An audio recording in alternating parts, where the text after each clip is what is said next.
So guys, I don't know if you can remember what this top looked like, but it is too narrow at the moment, and as you can see, there's really some ugly patches on the edges, quite a few, as you can see, that I can't really save by just gluing in little pieces like this. That's not going to work for me. So what I've decided to do is I'm going to cut a whole strip off of this side and then on the other side, and then re-glue two pieces onto it to make it a bit wider than what it is. And then also on the edges, this side and on the other side, I'm going to cut them off straight. So I start with a fresh blank. So let me get this cut off quickly, get this thing square, and see if we can save it.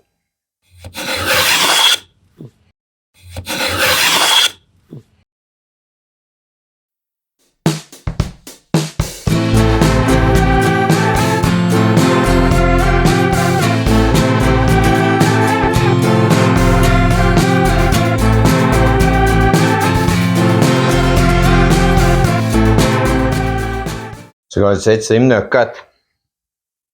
And one thing I must say about these Freud blades, there was some small nails in there. That one is not so small. I don't know if you can see that. There's a nail in there. And there's another 2 nails in here. These are just small little brad nails, so it's not too serious. This is a little bit thicker nail or a screw or something that, it's a nail that was in there. And these blades go through them like nothing. I really love my Freud blades. They can take some punishment if need be. So to glue these joints together, I'm not going to use biscuits. And for one big reason, and that is this old top is only 17 millimeters thick. And I've never seen it myself, but I heard of it quite a lot. If you use biscuits and it's too close to the edge or to the top of the surface, it will actually show reference marks after a while. So for that reason, I'm not going to use biscuits on this. It's oak, so it should glue very nicely, and it's clean cut edges on both sides. Then the glue I'm going to use is Titebond polyurethane, and as you'll see, I'm going to use the Titebond on one surface, and the other surface I'm just going to wet very lightly. So because this is very, very dry wood, they recommend that you wet one surface just a little bit, just spritz it. In my case, I just take a rag and wipe it and then glue it. Let me show you how that works.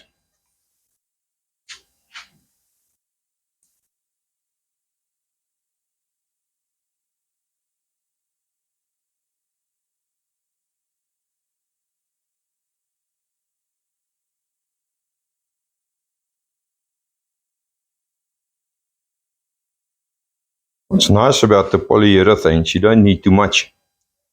You really just need a little bit, spread it well. But in a case like this, where one of your surfaces are very dry, in this case the whole top, wetting the surface will ensure a much better bond. I like to make sure I get the glue everywhere. I see lots of other guys don't really worry about that. And you'll see why. This stuff actually foams quite a lot. And apparently it spreads itself. But I like to make sure. Is that one done?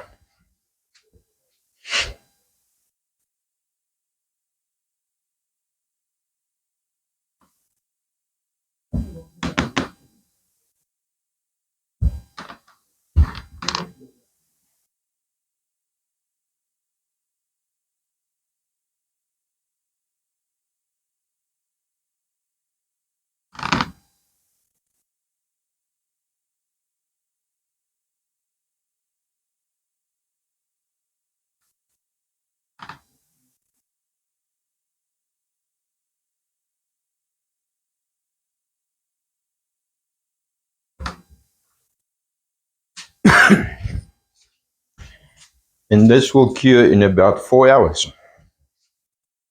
So it's actually quite a fast cure, but they say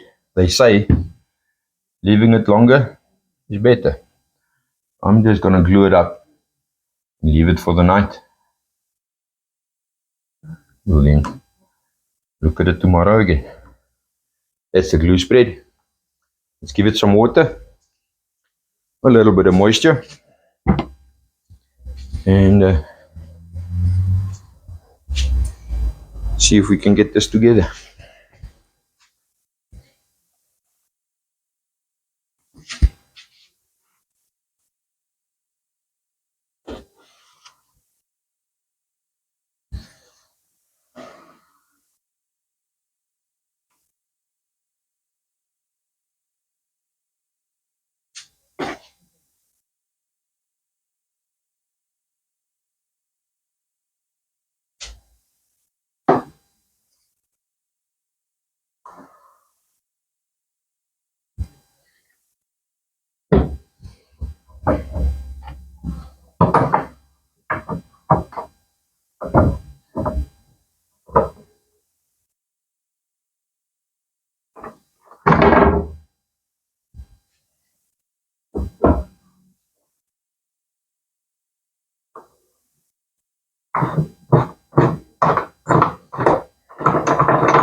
So I'm going to quickly add a few more clamps, but that's the process. I'll show you when this is done. Guys, this is about 5 minutes after I clamped it. As you can see, what the polyurethane does, it starts foaming, coming out the joints. So I'm going to leave this in the clamps now for the night until tomorrow and see what it looks like tomorrow. As you can see, we've got quite a color difference between that and the old top. So some staining will definitely be needed. But I think this is the best course of action. And I hope it works. Any comments, guys? Something you would have done different? Please tell me. So guys, I took the top out of the clamps. It's on the next day.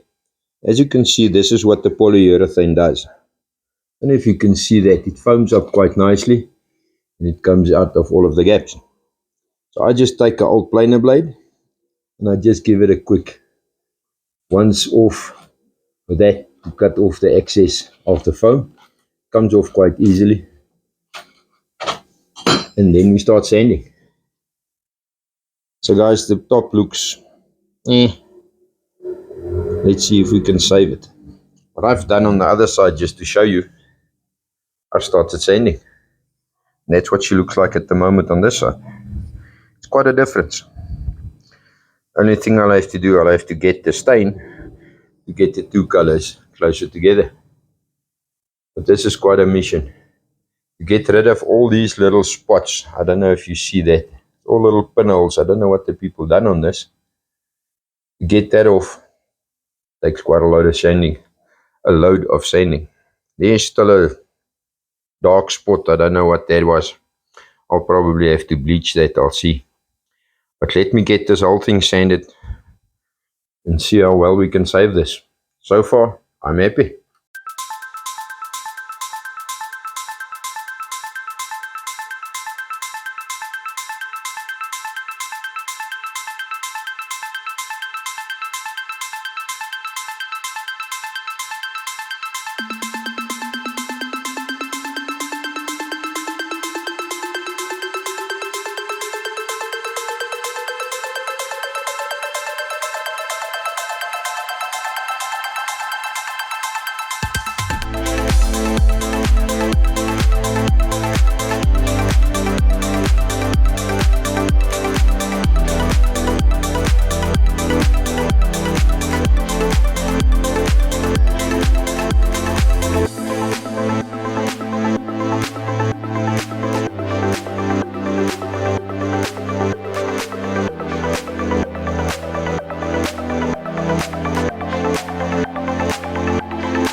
Two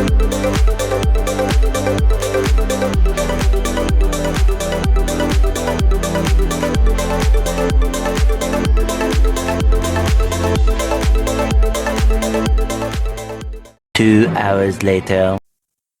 So guys, that's now sanded through 100 grit at the moment. We'll still go through all the grits once I've squared it up, cleaned up some holes, and made a plan with that spot on that side.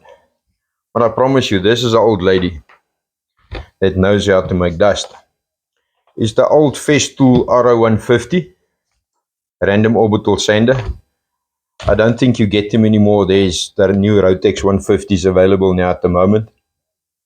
And but I had actually two of these, and one I gave to a friend of mine. And I promise you, for something like this is the machine to go. She's very heavy duty, and she's actually got a very serious clutch system. So you can put her on, as she is at the moment when I sand it here, on very aggressive, and then just on normal orbital sanding. If you move the clutch over, then the clutch is disengaged. So then it's just normal standard orbital sanding. But if you turn the little switch or the knob, the clutch engages, and this thing is, I promise you, she goes as aggressive as they go. And on this setting here, she's a bit stiff now at the moment because the gearbox is very hot. She needs to go for a service again. But if you engage the clutch, she really takes off some dust. As you can see here, she knows how to make dust. This lady is good at making dust. Yes, dust collection. It's a good idea. One day. So guys, that's 100 grit sanded. And I'm now going to square it up, get it to final size the way I like it. And then we'll take it through the rest of the grits and finish this off. Don't know if you can see this. I hope you can see it. I'll show you a little bit closer later. That spot is much less, and it's actually starting to look like something. I'll clean her up now, get rid of all the fine dust, and show you what she looks like. To get you up to date with the top now, what I've done, I routed the OG right around, gave it a quick stain of the medium oak, so the colors came out relatively nicely. This side is a bit lighter, but that side matched quite nicely. So that's the top now for now. That's as far as I'm going to go with it. It's now me and the base again. So first things first, I must fill all the pocket holes. And as you can remember, I drilled quite a bunch of pocket holes. There's everywhere pocket holes. So what I've done is I've done the lazy thing again. And Milescraft sells the wooden plugs already made. So I'm just going to glue them into the holes, sand and varnish. So let me get all these plugs plugged. So guys, as you can see, the desk is getting there. The top came out a very nice color, but the base is still a bit reddish. So I'll still have to work on the colors a bit. It's becoming a unit again. It's almost there.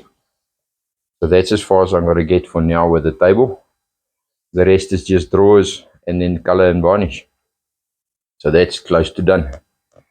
The door that me and Kunrad is busy with, we've done the cladding and the edging around the sides. We've done as well. This week we'll do the staining and the sanding and everything. Hopefully that and this will be out by next week. There's two very big projects coming up. One is the biggest project I've ever worked on in my life. So you can look forward to that one. But for this week, that's it. That's the lot. So guys, just a quick update. Sorry about I didn't make a video last week. I was a bit busy, and then my daughter, she flew off the horse again.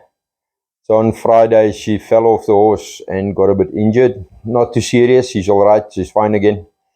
This weekend she's riding a competition again. But yes, she ended up in hospital.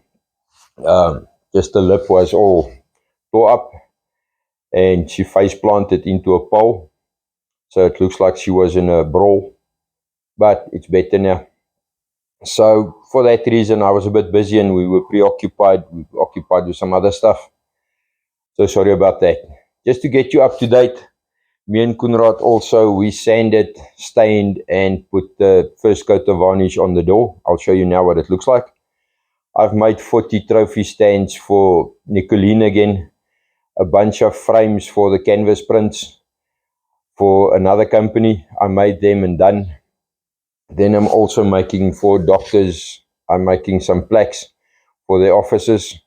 I'm doing some shelves for another friend in Tabanchu. So it's not that I haven't done anything. I'm very busy and I really need to catch up with a bunch of stuff. So guys, let me show you what that door looks like. I'm quite proud of that. The door at the moment, that's what she looks like. So we stained her with a teak varnish. You remember it was ukumi wood that we used. And then we stained it teak to get a bit of a reddish color. And then put the first coat of matte polyurethane onto it. And I think it came out quite nice. So we're just waiting for the customer because I think it should be gloss. And because the other doors in the house is gloss. So once we get an answer from the customer, we'll put the final coat either gloss or matte. But then again, also a bunch of plaques, like I said, shelves. I've been busy with everything. So guys, let me just put this down again. There we are. So guys, sorry about last week, but it was a hectic weekend. And hopefully things will get back to normal again. So thanks for watching, guys. Please comment, share, subscribe, tell your friends about this channel. Let's get this a big one. See you next week.